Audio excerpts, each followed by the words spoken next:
बहुत ज़बरदस्त माहौल था।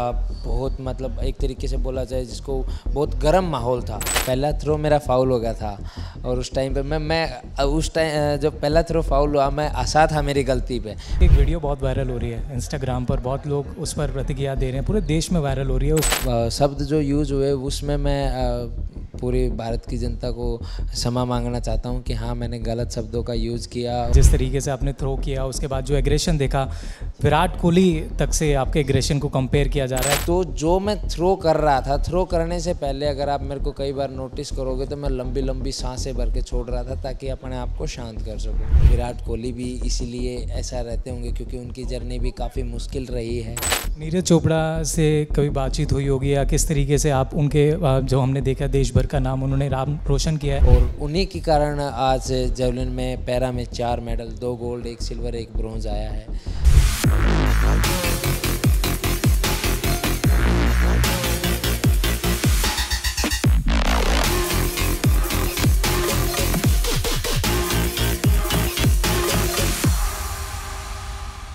नमस्कार, बहुत बहुत स्वागत है जी आप सभी का। स्पोर्ट्स लाइव देख रहे हैं आप, मैं हूं आपके साथ सचिन। और इन दिनों आप देख ही रहे हैं कि पैरालंपिक्स जो है कंप्लीट हुए हैं।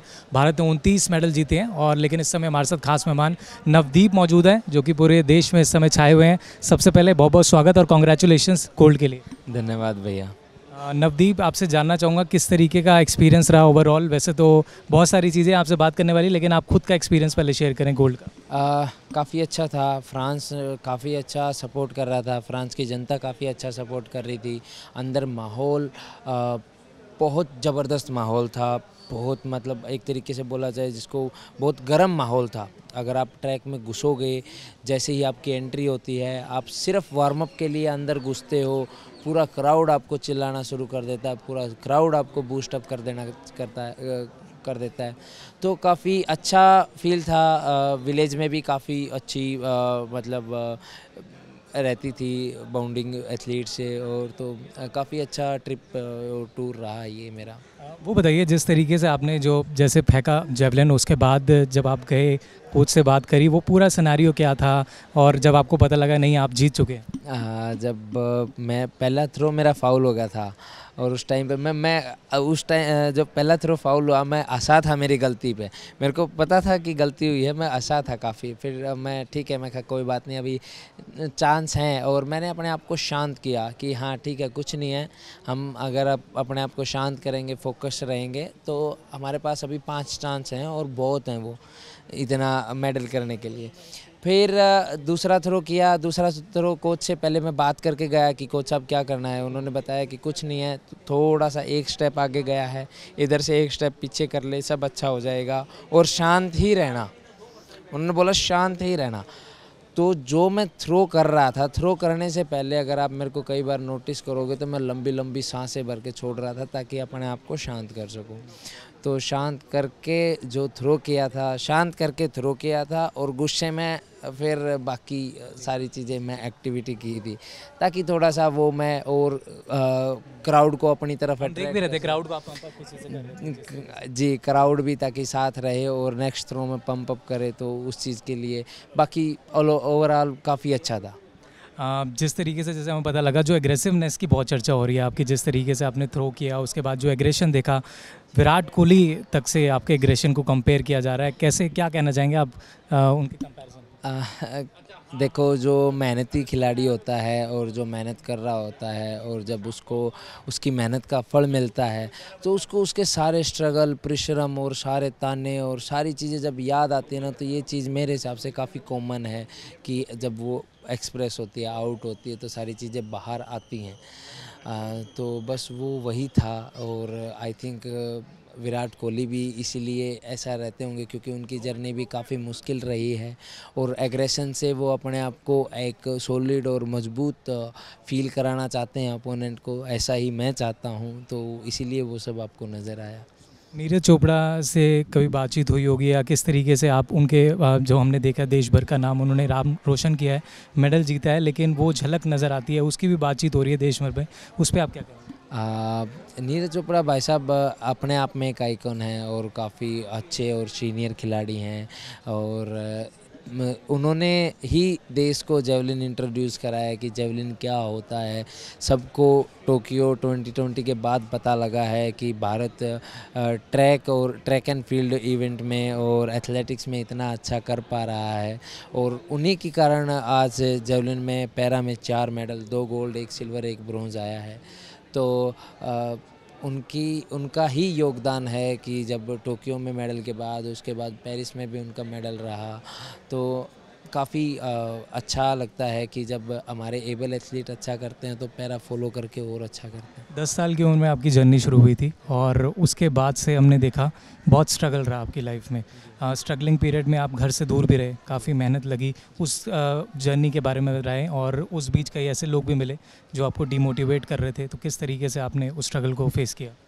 देखो, जब स्टार्टिंग टाइम में जब मेहनत हो रही थी तो देखो स्ट्रगल तो बनता ही था, क्योंकि अब जब हम कोई भी इन्वेस्टमेंट करते हैं तो शुरुआत में कोई भी कंपनी होती है तो उसमें शुरुआत में इन्वेस्टमेंट करते हैं, और खेल जो इन्वेस्टमेंट मांगता है वो मेहनत और हार्डवर्क के इन्वेस्टमेंट मांगता है। जब आप स्टार्टिंग में ये सब कर लोगे तो आगे आपको वो सारी चीज़ें ईजी लगने लगेंगी। तो इसीलिए जब स्टार्टिंग में स्ट्रगल किया, मेहनत किया, तो आज सब ये अच्छा लगने लगा। और रही बात नेगेटिव और बाकी चीज़ों से बचने की, उसके लिए संदीप भाई साहब मेरे साथ थे। उन्होंने मेरे को सभी नेगेटिविटी और एज ए बड़े भाई इन्होंने ट्रीट करके मेरे को एज ए फैमिली मेम्बर इन्होंने मेरे को गाइड किया और सारी चीज़ें समझाई। खुद को मोटिवेटेड आप कैसे रखते थे? जैसे आपने बताया कि बहुत सारी नेगेटिव टॉक्स भी होती थी आपको लेकर के, लेकिन खुद को कैसे आपने मोटिवेट किया और इतने बड़े मंच पे परफॉर्म किया? जब हम मेहनत करते हैं और जब उसका फल नहीं मिलता तो थोड़ा सा डिमोटिवेशन होता है, बट मोटिवेशन जब हम अपने आप को बेहतर प्रूव करना चाहते हैं और पता लगता है कि नहीं हमारे अंदर काबिलियत है, वो हमें हमारे ट्रेनिंग और परिश्रम से पता लग जाता है कि हम मेहनत हमारी अच्छी चल रही है, तो उससे फिर एक उम्मीद जगती है, और उम्मीद से फिर डिमोटिवेशन नहीं आता। हर किसी की कोई ना कोई इंस्पिरेशन होती है, आप किससे इंस्पायर हुए? मैं मेरे पापा से बहुत इंस्पायर हूँ। आपके पिताजी तो खुद रेसलिंग में थे, तो शुरुआत में जेवलिन की तरफ ही मन रुका था या पहले रेसलिंग में जैसे आपने शुरू किया लेकिन उसके बाद? नहीं, शुरुआत में रेसलिंग बहुत अच्छी लगती थी और मैंने मन लगा के की, वो भी ऐसा नहीं है कि मेरा स्टेट में मेडल रहा। मैं नॉर्मल में कुश्ती करता था, नॉर्मल बच्चों में, और तो उसमें काफ़ी मन लगता था। अभी भी कभी कभार जब मन करता है तो थोड़ा बहुत ऐसे ही मज़े के तौर पे कर लेते हैं, थोड़ा बहुत ऐसे ही बस मज़े में। आपकी एक वीडियो बहुत वायरल हो रही है इंस्टाग्राम पर, बहुत लोग उस पर प्रतिक्रिया दे रहे हैं, पूरे देश में वायरल हो रही है, उस पर क्या कहेंगे? जिस तरीके से जो एग्रेसिवनेस आपने दिखाई आफ्टर जो जेवलिन थ्रो किया, जो एग्रेशन दिखाया। देखो, एग्रेशन में मेरे को कोई दिक्कत नहीं है। एग्रेशन था और अच्छा था, मैं मानता हूँ, बट जो शब्द जो यूज़ हुए उसमें मैं पूरी भारत की जनता को क्षमा मांगना चाहता हूँ कि हाँ, मैंने गलत शब्दों का यूज़ किया और अब्यूज़िव लैंग्वेज का प्रयोग किया, वो नहीं करना चाहिए था। उसके लिए काफ़ी शर्मिंदा हूँ, पर एग्रेशन के लिए मेरा रहता है मेरे अंदर, क्योंकि तभी जब एग्रेशन होता है तो तभी हम अच्छा परफॉर्म करते हैं, तभी मेरा अच्छा परफॉर्मेंस रहता है। कोई स्पेशल मैसेज लास्टली आप देना चाहेंगे? क्योंकि आपको देख के, देश भर के पैरालंपियंस को देख के पूरा देश इंस्पायर हुआ है, लेकिन बहुत सारे ऐसे लोग भी हैं देश में जिनके पास सुविधाएं हैं, लेकिन वो उन सुविधाओं को कोई बहाने कर कर के पीछे हट जाते हैं, स्ट्रगल नहीं कर पाते। और आप जिस तरीके से कम सुविधाओं में इतनी आगे तक पहुँचे हैं, कोई मैसेज आप उनके लिए, यूथ के लिए देना चाहें? पहले तो मैं धन्यवाद बोलना चाहूँगा कि आप हमें इतना फॉलो कर रहे हैं, इतना सब सपोर्ट कर रहे हैं। अब जियो सिनेमा पे हमारा पूरा भारत ने इवेंट भी देखा है, तो काफ़ी अच्छा लग रहा है। और सजेशन मैं पूरे यूथ को यही देना चाहूँगा कि जब आप हार्ड वर्क करोगे, जब आप मेहनत करोगे और आप किसी अपने लक्ष्य को लेकर जब आप फोकस रहोगे तो आप वो चीज़ पा सकते हो। बस थोड़ी सी मेहनत की ज़रूरत है। बीच में आपको डाउनफॉल भी आएंगे, बीच में आपका मन भी इधर उधर भटकेगा। बस एक बार वो कड़ी आप पार कर लो, जब आपका इंटरेस्ट ऑटोमेटिकली जब उस चीज़ में बढ़ जाएगा, जब आपकी लगन अच्छी होगी, तो आप ज़रूर एक न एक दिन वो चीज़ अचीव कर पाओगे और उसका स्वाद बहुत ही मीठा होगा। तो आप बहुत बहुत शुक्रिया हमसे बातचीत करने के लिए, और आपको बहुत बहुत कॉन्ग्रेचुलेशंस। उम्मीद करते हैं इसी तरीके से आप आगे और अच्छा करें और मेडल जीतें। जी, धन्यवाद आपका।